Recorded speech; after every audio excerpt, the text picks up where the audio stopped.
আজি মই এখন জংঘললৈ আছোঁ। জংঘলখনত আপোনালোকে লক্ষ্য কৰক, এই গুটিবিধ, এই গছবিধ পাহাৰত পোৱা যায়, জংঘলত পোৱা যায়। একচুৱেলি এই ফ্ৰুইটটোৰ নাম হৈছে, ইংৰাজী নাম হৈছে গিনবেৰী, GIN, গিনবেৰী। অসমীয়াত ইয়াৰ নামটো হৈছে শেঙুন পকা। অসমীয়াৰ নামটো হৈছে শেঙুন পকা। বিভিন্ন ঠাইত যদিও বেলেগ বেলেগ নামেৰে মাত দিয়ে, নামাকৰণ কৰে, ইয়াৰ অৰিজিনেল অসমীয়া নামটো হৈছে শেঙুন পকা। আচলতে এই ফ্ৰুইটটো এনেকুৱা হয়, এইটো আচলতে খাব পাৰি।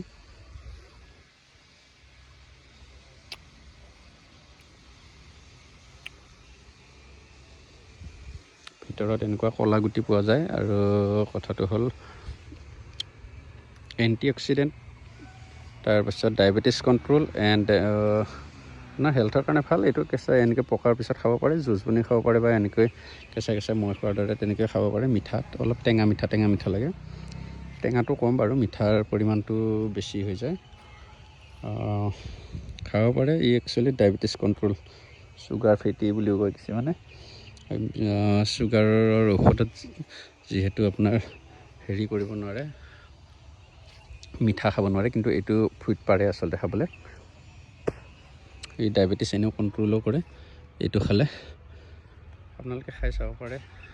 আৰু আপোনালোকৰ গাঁৱত এইবিধক কি বুলি মাতে জনাব। ইয়াত একচুৱেলি আমলই পোকা বহুত থাকে, আমলই পোকা।